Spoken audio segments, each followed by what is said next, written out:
Welcome to another edition of the EasyCare Paint Podcast. I'm your host, Dan Reed. And I'm Sean Henson. We're here for your viewing pleasure or displeasure again this month. We are, and we're finishing out our series on what's in the can. What's in the can. We started our three-part series. Mm-hmm. We did pigment, we did binder, and now this one we're gonna handle solvents and additives. All right, I'm excited to hear what those are. It's gonna be why we on the edge of your seat. Yeah, that's right, edge of my seat. There you go. So stay tuned, and we're gonna go visit another store. But I think this month let's keep it a secret. Okay, that's right. Because it's a mystery. But I guarantee you, the store we're going to, you're gonna like. So stay tuned.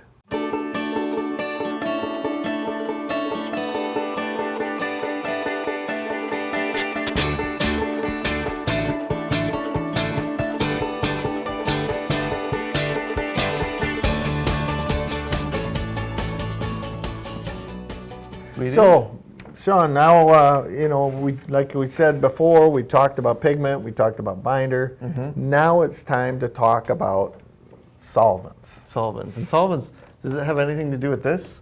It does. This is a solvent, isn't it? All right, I've been drinking a solvent You've been drinking a solvent. It's a water. And that's what's used in latex paints. And you don't have a lid on tight. There we go. Making a mess. It's all wet. So water is a solvent. In latex paints, solvent is water. In oil-based paints, it can be different things. It can be paint thinner or mineral spirits, whichever one you want to call it. Xylol, turpentine. There's many things that the solvent could be used in different of those in my garage. Products. Yeah. So what's it for? Well, a solvent's main job is to be able to take the paint and put it on a wall and then dry. Because you remember last time we talked about pigment and binder being the solids in a can of paint. Yes. So if it's solids and we didn't have a solvent, we'd be putty knifing the paint on the wall. Much like, remember when I did the pigments? That's right, on the piece of glass. Yep. Mm-hmm. So we got to have solvents to help take that paint to the surface, right?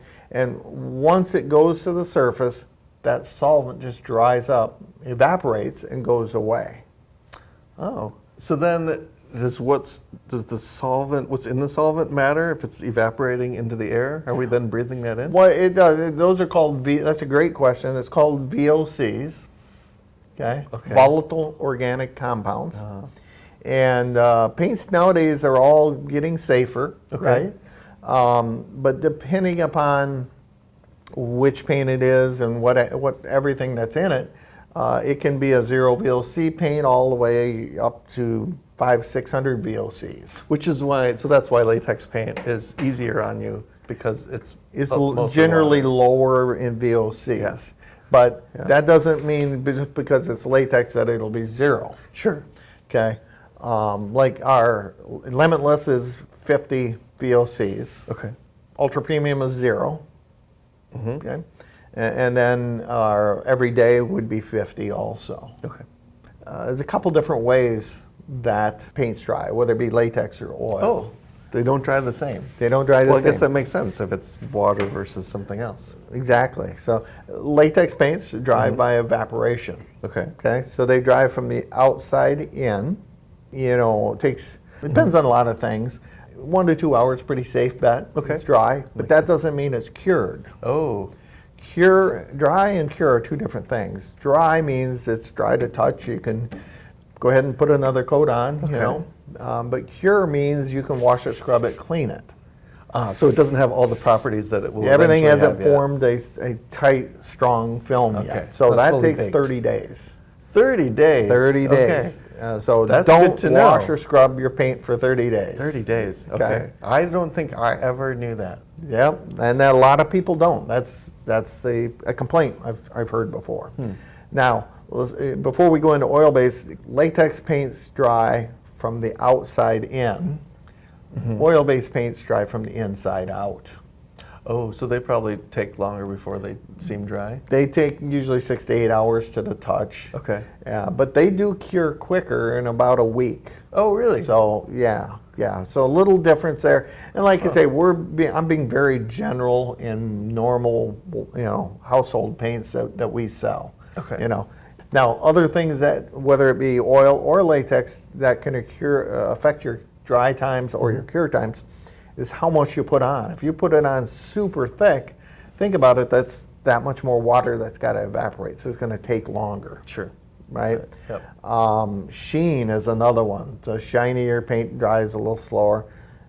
Color is another big one that people don't understand. If you pick that really, really dark color, it takes longer to dry. If your can of paint is a neutral base and has a lot of colorant in it, especially if it's some of them that dry even slower, it's just gonna take longer to dry. So now let's move on. That's solvents. The next component would be additives. Okay. And those, I kind of like to call them special effects, or maybe the wow factor in a gallon of paint. They differentiate the different quality levels pretty well. There's Mildewcides. This one's a $20 word, and no charge today. All right. Called Rheology Modifiers. They have in-can preservatives, they have surfactants, dryers, thickeners, all different things that we can add in a gallon of paint to make it do certain things or not do certain things. Okay. Let's go back and talk about Mildewcides. So mildew is a wind-blown spore that it likes a couple things. It likes flat finishes, it likes oil-based paints, but I don't want to get into that. But you have to kill it before you paint. But then if you use a paint that has Mildewcides in it, it'll help prevent that mildew from attacking that paint surface. All of our EasyCare paints have a Mildewcide in it. Okay. Now the interiors have less, and they have an interior grade Mildewcide. The exteriors have more, and they have more of an exterior grade Mildewcide, which is why you never use exterior paints inside, because those Mildewcides can actually make you sick. Oh, really? Yeah. I didn't know that either. So that's more VOCs, I'm assuming? Is that more what it is? VOCs, and they can just, in an enclosed environment, an exterior paint with more of the Mildewcides, the smell, the whatever. If you could have an allergic reaction. If you have asthma, you have allergies, you have issues, it could cause you a problem, Huh. But like I said, all of our EasyCare paints have some form of Mildewcides in them. Okay, not all paints do, so you kind of got to look and see. But that's a cost. Keep that in mind. That is a cost, right? Yes. The next one's that Rheology Modifier I talked about earlier. Okay, the $20 word. The heck does that stuff do? Yeah. Well, if you use it with a customer, it makes you sound smart. If it doesn't do anything else, but what does it do? Well, it impacts the customer's experience while they're applying the paint. Okay, so it does a couple things. It stops it from splattering. If you've ever used a cheap paint and you rolled it on, when you're done, the paint is just all over your arm. You just splatter everywhere. That paint either didn't have any or very little Rheology Modifier. Okay. You paint with Limitless, you're not going to have a lot of cleanup afterwards. So, but it does that. The other thing is, if you've ever taken a brush and painted something out, you'll see the marks from the brush, and then they magically go away. The Rheology Modifier is what does that. Okay. Preservatives to make sure that when you open the can, it doesn't have all kinds of microorganisms in there that cause issues. Surfactants are another one, and surfactants are kind of a cool one too. I don't want to get too deep in them either, but it allows you to put colorants in the can, and it helps disperse the colorants. But it also can make an oil-based paint act like a latex. Oh, okay. What does that mean? Well, what that means is, so if I give you, they're usually called waterborne, okay? And so if you take this waterborne paint and you paint with it, you can clean up with soap and water. But then when it dries, it becomes like an oil base and acts like an oil-based paint. Oh, okay. So they're very tough, very durable. So we get a little bit of the best of both worlds. Best of both worlds. Okay. I think it's kind of important. Let's go back through the 4 main ingredients and just real quick, review what we learned over the last 3 months. And, we started with pigments. Yes. Their job is to hide. The better the paint, the better the pigment, the better it's going to hide. That means for your customer, that, maybe one coat coverage, so they're going to potentially use half as much paint, which means the job will be cheaper. Even if you're paying more for the gallon of paint, if you're doing one coat instead of 2 coats of a little bit cheaper paint, it's a win. It takes you less time. Takes you less time. Which is, don't discount your time. That's right. You got that right. And then binders. Remember we've seen the balloons. The 100% acrylics grab and hang on much longer, and becomes you're able to wash it, scrub it, clean it. The solvents just is there to liquefy and make it so you can paint it. It's about it. The additives, like I said, gives it those wow factors. All 4 of these things make your gallon of paint up, and each quality level has more additives as you go up. It has better pigments as it go up, and it has better binders and more of the binder in it. So that's kind of your difference in paints. Because that's what we started with, right? Right. Was you've got this can of paint, this can of paint. What's the difference? It's more than just $10. It's more than $10, and that's what hopefully after this one, you're able to talk to that customer and explain the difference. Don't go into a deep thing like we did, but if you understand it, you can talk to that customer real quickly and say, this is the difference. And all they care about what's in it for me. So the more you talk to your customer, the more you understand what they care about and what the job is. Right. Yep. That's the main thing. So, sounds good. Well, you know what? Now it's time to go visit a store. So that's right. Stay tuned and see where we go. Yes, I'm on the edge of my seat.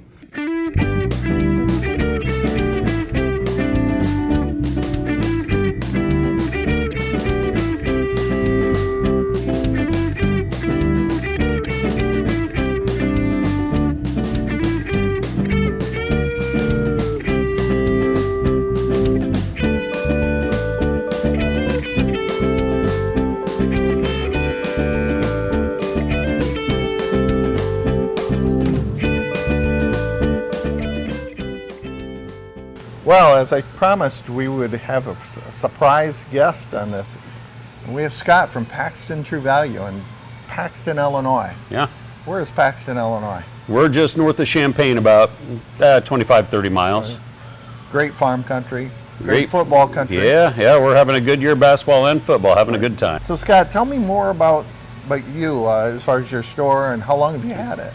All right, so I've been managing since 98, so about 27 years. About 11 years ago, my wife and I bought the place.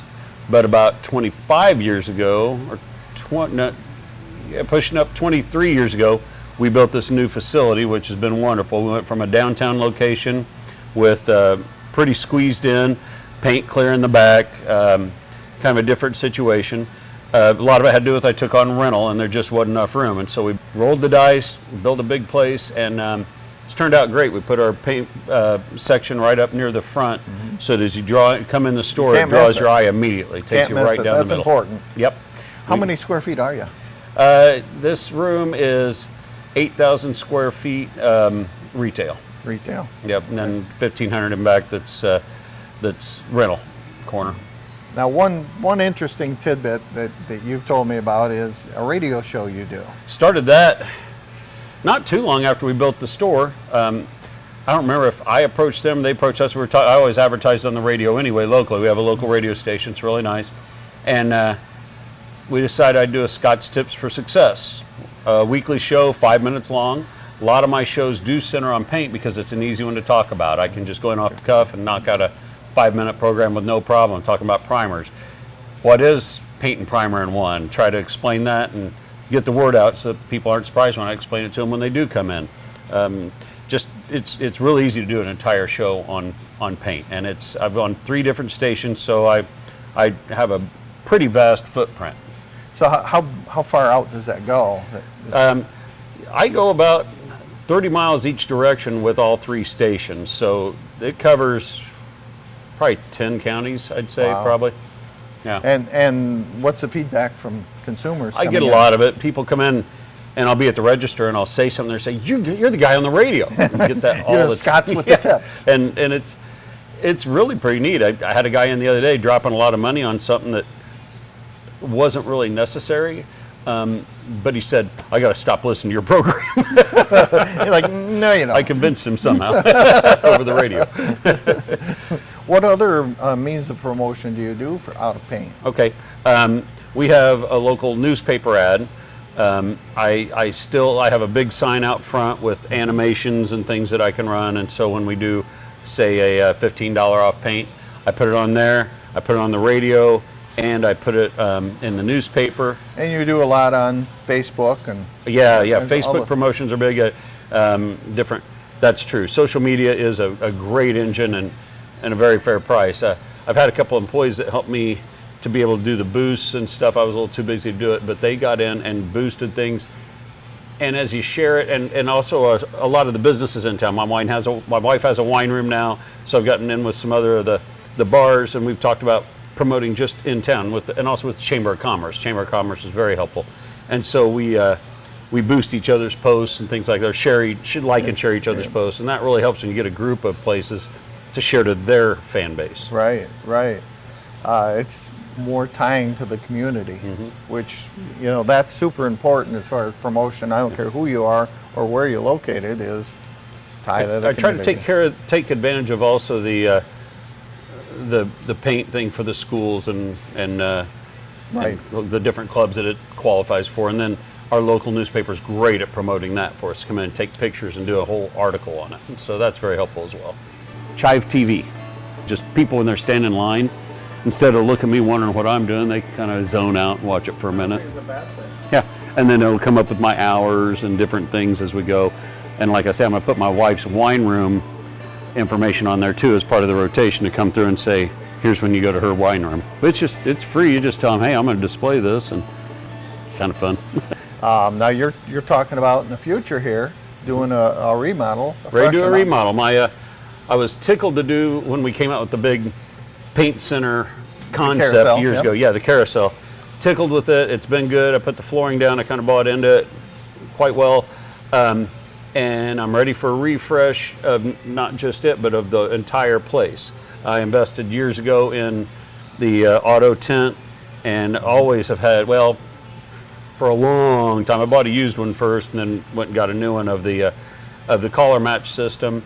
Got the bigger shaker. It can handle 5-gallon pails, and all those things have been a great benefit to me investing in equipment and fixtures. Well, if you want to be a paint destination, you got to look like one, right? Yeah, absolutely. And people, they want to see all those colors. You have to have a big display of color. I see a lot of stores make that mistake. I come in, they have a end cap of color, and that's just not going to do it. It's not going to be gonna enough. cut it.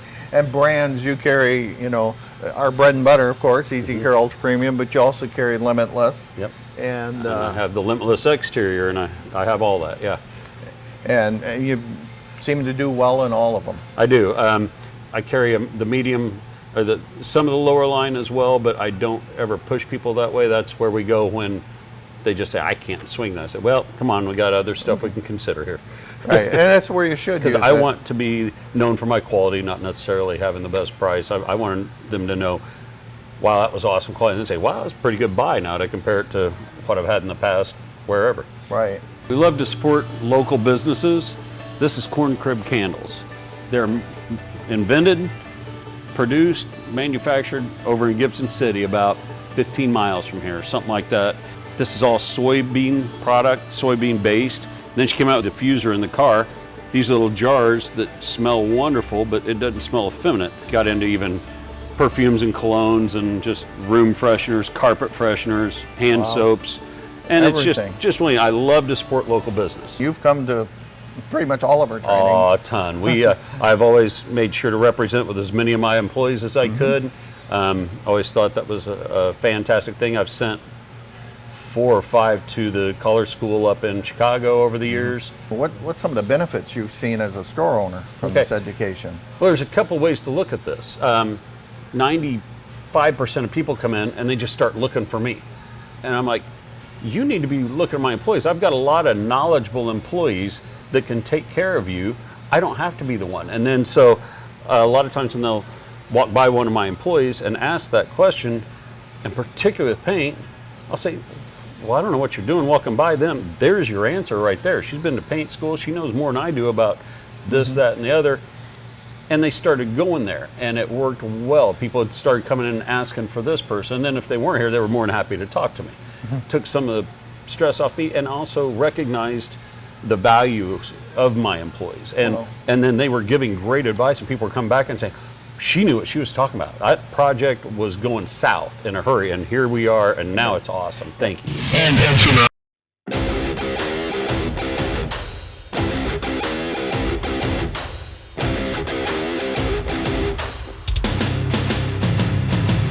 Yeah, there's the Bruna. They're the self-defense weapon. You don't have to have a FOID card or anything. It shoots these little balls. They're called kinetic projectiles. And so it leaves a welt. They also have pepper balls and chemical balls that will incapacitate you. Actually, I'm going to show you this. It's cool. It's run off CO2. It's unsafe right now. Okay. Step up. Oh, you want me to shoot? Yep, you're going to push that down to fire.